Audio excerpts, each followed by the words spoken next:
Media నిజం ఎందుకు చూయించదు? ఏమిటిది? నిజం ఎందుకు చూయించాలి? ఎవరికి చూయించాలి? ఎవరికైతే నిజం వినే అర్హత ఉంటుందో, ఎవరైతే అబద్ధాన్ని మట్టుబెట్టడానికి సిద్ధంగా ఉంటారో నిజం వారికి చూయించడం జరుగుతుంది. మీరు అబద్ధాన్ని మట్టుబెట్టడానికి సిద్ధంగా ఉన్నారా? జీవితాంతం మీరు అబద్ధపు డోస్ తీసుకొని బ్రతికారు. ఎప్పుడైనా మట్టుబెట్టారా అబద్ధాన్ని?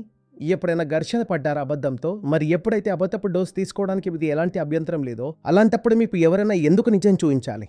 సోదరా, మీకు నిజం చెప్పడానికి ఎవరు బాధ్యులు కాలి. ఇక్కడ అందరికీ తమ తమ ఇల్లు చక్కబెట్టుకునే పనులున్నాయి. తమ తమ వాంఛలు పూర్తి చేసుకోవాలి. వార్తాపత్రికలు మీ వరకు నిజం చెప్పడానికి ముద్రింపబడవు.